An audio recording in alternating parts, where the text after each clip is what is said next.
This episode is brought to you by EA Sports NHL 23. The ice is wide open and good times await in NHL 23. New gameplay strats let you run on-ice tactics like never before. Customize your players, teams, and tournaments for the richest online multiplayer experiences yet. And now with mixed women's and men's lineups in Hockey Ultimate Team, we're all ready to play. So grab your friends, gear up, and make history in NHL 23. Search NHL 23 to find out more.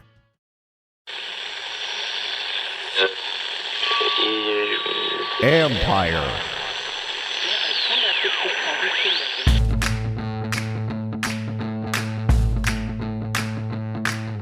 Hello and welcome to my podcast. Do me a favor, subscribe to the John Con Report wherever you get your podcasts. You can find us on YouTube, and if you're there watching us, hit that like button, hit that subscribe button. We're on YouTube as part of Empire Media. That's AMPIRE. Always much appreciated when you tune in. So today, I'm going to get to the keys and predictions in a minute, but I want to go over some injury updates first. And also, by the way, if you missed my interview with Mike Jones from The Athletic the other day, used to cover the Washington franchise, you can go back and give that a listen. We've talked a lot about the possible sale of the team and also thoughts from people around the league, et cetera, about what's going on. Some good insight from Mike. Go back and give that a listen or give it a watch on YouTube. Anyway, before I get to the keys and predictions, some injury updates. Let's start with wide receiver Jahan Dotson, who will play on Monday for the first time since week 4. Been dealing with that hamstring injury. They felt good about how he has recovered each day after practicing, and he's going to play. He's not even listed as questionable on the injury report. He was a full participant. As of right now, there's no injury for him. He will play. So that's one bit of good news for Washington. On the other side, you have Chase Young, defensive end Chase Young, who it's unlikely that he's going to play based on what Jack Del Rio said Friday and based on what Ron Rivera said today. They haven't officially said he's not going to play. He's still not on the 53-man roster. They're still in that period where they have that 21-day window to activate him or not, or end up putting him on IR. But on Friday, Del Rio said that Chase Young is not doing everything full speed.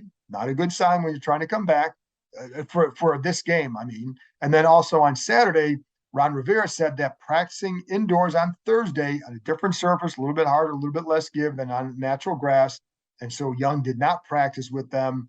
That also kind of delayed some of what they want to see from him. Not that it sets him back per se, but they want to give him every opportunity to practice, work the conditioning up, get used to pushing off on that leg, going through all the process, having to collide with a guy who's 300 pounds across from you when you have that knee brace on. As Ron Rivera said, it's a little bit different doing that than doing it with a 200-pound trainer.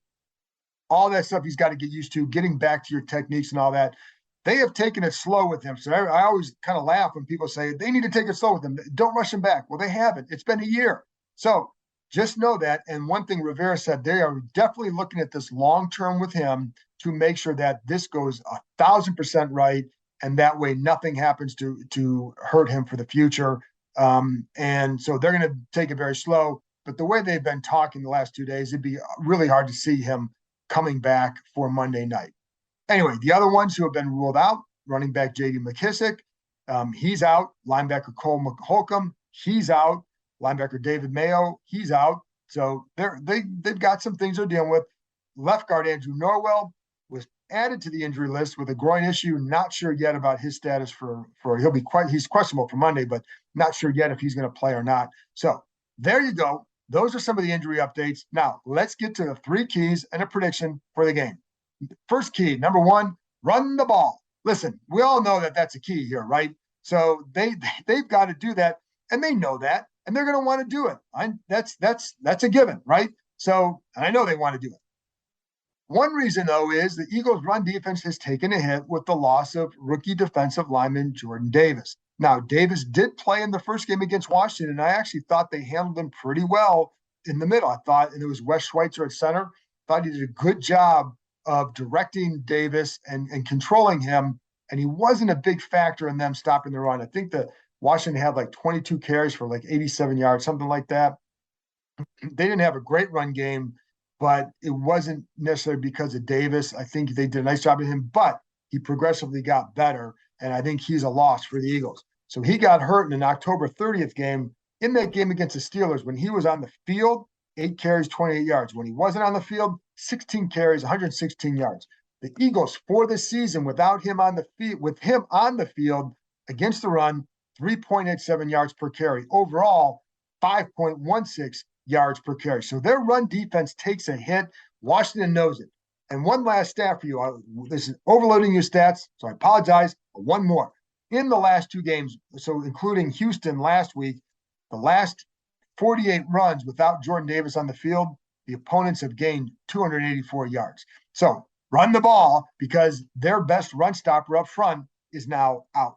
But one thing that you can't do if you're offensive coordinator Scott Turner and make sure you stick to that run is don't fall in love with the fact that Dotson is back and now you have your trio of pass catchers back with he and Curtis Samuel and Terry McLaurin. First of all, speaking of McLaurin, get that guy involved early. One reason is because that team responds when that guy makes plays. You want that emotion that he shows. Bring it early. Don't wait till the second half to get that guy involved. It can be difficult to get the guy involved because things can change in a play, even though the play may be designed to go to him. Things happen. The defense plays it something different that you're not expecting, et cetera, et cetera, et cetera. So I get that. You can't always force it, but you want that guy's emotion to be an early part of this game. And I think they're going to need that. So get him involved early. Anyway, that's a little aside. So that's kind of like a 3.5 key, right? But it's a subset of the runs because I brought his name up and I wanted to make sure I said that. But if you're Scott Turner, early in the year, I know there was a feeling that sometimes you fell in love with the fact that you had those pass catchers, but don't ignore how you have to win. And that in this game, you're going to want to control the ball with the ground game. You want to use those guys. You've got them, and I think you can make some plays with them. But it starts with the run in this game. The other guy I'd like to see get a couple carries with McKissick out is Jonathan Williams. I felt like when he's gone in there, even in this game, the first 10 game, and the Dallas game, like he had some good runs. I think he adds a little bit of energy when he runs the ball too, decisive and all that. So I would, if I'm them, I'm going to give him a few carries if possible. And I think they feel good about where Brian Robinson is trending, but I'd still try to work him in there. And of course, get Gibson involved as much as you can. Anyway, so first key, run the ball. Second one, protect Taylor Heinicke. I mean, if you watch the first game, that's kind of a given, right? 9 sacks, that's pretty bad. Since that game, Washington's only given up 12 sacks. Not awesome. And some of that is because of Taylor Heinicke's legs. We've seen the pressure, but I think there have been times where sometimes it's the holding the ball too long that hurts. But anyway, protect Taylor Heinicke. When you look at the sacks in that first game, they most of them were coming with 4-man pressures. Sometimes it's coming because this is what Heinicke has to do. Sometimes it's coming because Carson Wentz was holding the ball too long. Sometimes he held the ball too long because they become predictable in certain situations. So you look at those 3rd down and 4 and 5s, typically they're going to run that mesh crossing route. So the Eagles know that. They're playing for it. And that causes the quarterback to then hold the ball because that's where they want to get to. And then it becomes a slow developing play that they can't block. So put them in situations where you're going against your tendencies. In those situations, fake the mesh, run the pivots, right? Do something to clear, and then maybe throw Logan Thomas behind that because the linebacker's open in the middle. So that's something that I would definitely do. So Logan Thomas, Juan Castillo, the tight ends coach, was just talking about how he feels like Logan Thomas is ready to kind of get back to who he was. Let's see some of that Monday. But again, do what I just said there. But the point is, don't become predictable with that and give the quarterbacks a chance to get rid of the ball when in a situation where teams don't know what you're going to do, right? So that's one thing. But that's also winning one-on-ones. They've got to win their one-on-ones, whether it's, my concern would be Cornelius Lucas if they match up him with Hassan Reddick. Reddick, a speed rusher, and that's where Lucas has some problems. That's one to watch. Give him a little help. Maybe have the tight ends chip a little bit like they did against the Cowboys, but do that maybe a little bit more than you expected in this game, because the first game, I think that stunned them how well the Eagles rushed the passer in there. Because what you can't afford to have happen is Heinicke under pressure and then turning the ball over. Turnovers are always the key in any game. That's really always the number one key, especially when you're on the road. But in this one too, especially, you can't give the Eagles any more chances. And this team just doesn't, they're not going to have that ability to overcome too many of those. So it starts with protecting him. There were a couple times like take the layups. That's one thing. If you're Taylor Heineke, you can protect yourself by taking the layups. One of the times that Carson Wentz was sacked in that first game was it was 2nd and 16. You have Terry McLaurin running a little hitch. Darius Slay is playing way off, gave him the cushion. And that's the first place that Wentz looks. If you hit him right now, maybe it's a 5-yard gain on the throw, but then he gets probably 5, maybe 4 to 5 more yards after the catch because the ball gets there. When he would have caught it, Slay would have been about 3 or 4 yards off of him. McLaurin can turn upfield and get more yards at the catch, setting up a 3rd and manageable. Instead, he gets sacked because he looks at him, pumps it, not sure, then wants to go back to him, sack, 3rd and 22. You can't have that in this game. They had 12 plays of negative yards for minus 73 yards in that game. They're never going to win a game in that situation because their offense simply is not good enough to overcome that. Not good enough to overcome half that, let alone 12 for minus 73. So take the layups. And those layups, there were some layups that were there in the first game. Carson Wentz didn't take them. There have been layups that Taylor Heineke has passed up as well. You can't do that in this game and expect to really move the ball. And then I think the other thing with Taylor Heineke, what you saw in that first game, there were some times where Carson Wentz could have gotten out of some trouble if he was the previous Carson, the old Carson Wentz from several years ago, before the back, before the knee. Those are gaps that Taylor Heineke can get out of. So if they can take advantage of the Eagles maybe not being as disciplined with their rush, you can get Heineke out of the pocket that way, and that's where he's most dangerous. I'd also try, you want to see bootlegs and all that. Kind of feel like the Eagles ends play those bootlegs pretty well. So I don't know if you're going to see a ton of those, but if you can move the pocket a little bit, that would help. The rollouts are one thing. I'm not in love with the rollouts for him. I think the way he works best is when he can get out of the pocket on his own and scramble and improvise and make a play. That's when Taylor Heineke is at his best. Again, then win your one-on-ones. Finally, when you look at those corners, Darius Slay, James Bradbury, very good corners. And I know going that first game, one thing they felt like with Bradbury that they could take advantage of is on some of those crossing routes with him in a man situation. That takes some time to get across the field, though, because you got to clear out a side, you got to run across, blah, blah. But if you can do that, that's one way they feel they can get some yards after the catch when they're matched up with him with like a Dotson or someone like that. McLaurin against Slay has always been a good matchup.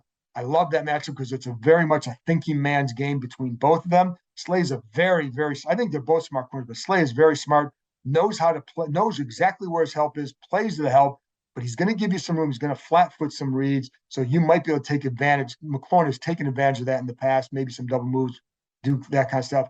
But he also plays with a lot of cushion. You can just personally take some of the easy money once in a while. It's hard to do that every time because sometimes it might come up, whatever. But if you got that easy money win, that 6-7 yard hitch, take some of those too. Layups, keep the ball, keep it moving. This episode is brought to you by Carvana. Let's say you need a new car. Well, a new used car. Now this is my groove car. A U car. Now, what if you could seal the deal and order it to your door 100% online? Buyer's remorse? No such thing. Take a week to love it or return it. Sound good? Carvana. They'll drive you happy. Availability may vary by market. Visit Carvana.com or download the app. And then finally, the third key, contain Jalen Hurts. Again, this Eagles offense is built to maximize what Hurts can do, and that's with the legs and with the arm. So let's start with the arm. First of all, make him throw from a tight pocket. Put him in that situation because he's not as strong a passer in those situations.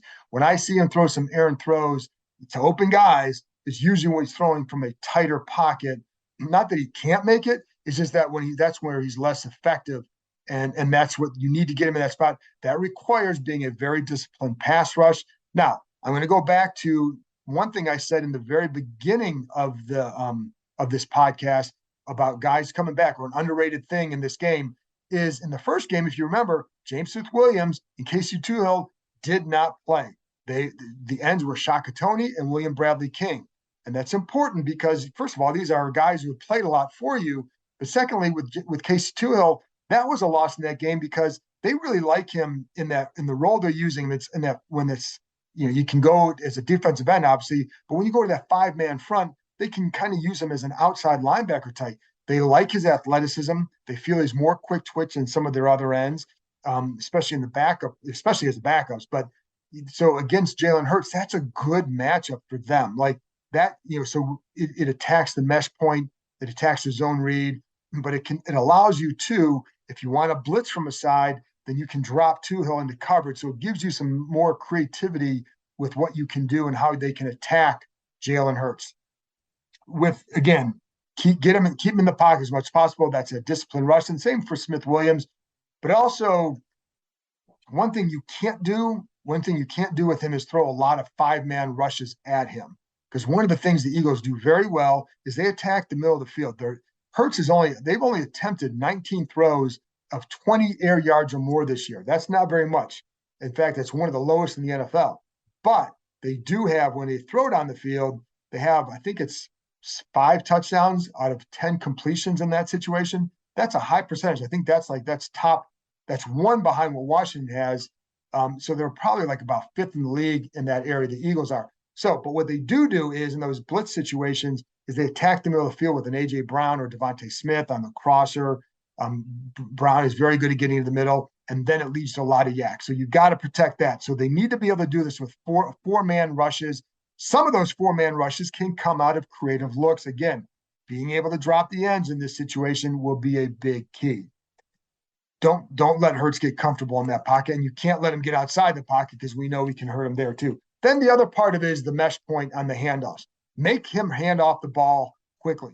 This is something that they feel they have done well the last couple times they played them. Is they feel like they make Hurts make a quick decision on whether it should hand off or not. What they don't want to have happen is Hurts to keep the ball in the zone read because they know that keeps alive a pass as well. If you're just handing it off, then you know it's a handoff. The guy, Miles Sanders, is running the ball. But if Hurts has the ball, you don't know what's going to happen. And I think their goal is make him hand off the ball as quickly as possible, and then then stop the run. And they've done a pretty good job of that. They actually have done a good job against the Eagles in 2 of the last 3 meetings at stopping the run better than most other teams, especially in the division. So that's something that I think works in their favor if they can continue making that mesh point. Now, in the first game, it wasn't like there were a ton of situations where they were able to do that. Sometimes it Hurts is just handing the ball off before they're getting to him, but they did feel like they do a good job overall with that, and it's going to be an important one for this game. And then, of course, you can't let Devontae Smith and A.J. Brown have these huge games. Devontae Smith has been pretty quiet since that first game where he just destroyed this team on the deep balls. And here's the thing, those are really good throws, but here's the details of this game. So there was one of the deep throws to Devontae Smith that Kendall Fuller was just got beat on just by a little bit, but it's a detail. So on that play, Bobby McCain was supposed to be deep middle, but was a little bit too much to the left hash. If he's playing deep middle, he either picks that ball off or knocks it away. Learn a lesson, apply it to the next game. So I think, will they do a better job there? Because they have to, but that all goes back to containing Hurts, making him uncomfortable, not even uncomfortable in the pocket, just creating a tighter pocket to make him throw from that instead of finding the creases and all that. So there you go. Those are my keys to the game. Now let's get to the prediction. I do think that this team plays better on Monday night. I like how the defense is playing. The only thing is I'm not sure. I know there's a formula to have a better game offensively against the Eagles. I don't know yet if this team can successfully execute that formula all game. That's why I'm going to stick with the Eagles. Let's go 24-18. I'll pick 18. That's kind of a weird number, maybe 24-20. But I do like the Eagles in this game. But I do think that this team will play a better game, and I do think they'll make it interesting to where you think, hey, they've got a chance. That's just what I think going in, because I do like how this defense is playing. I think they know how to defend them. What you just have to make sure is you don't give up too many of those big plays. Again, get McLaurin involved early. Make the Eagles play from behind. The Eagles don't have to play from behind too often, and certainly not, certainly not this year. So if they can do that, but again, get McLaurin involved early, get that emotion going early, and then see where it goes from there. Anyway, those are my keys and prediction of the game. I appreciate you tuning in, listening to me ramble on about all this stuff. I will be back after the game on Monday with the Washington Post, Mickey Javala, going over the game, and I'll talk to you next time.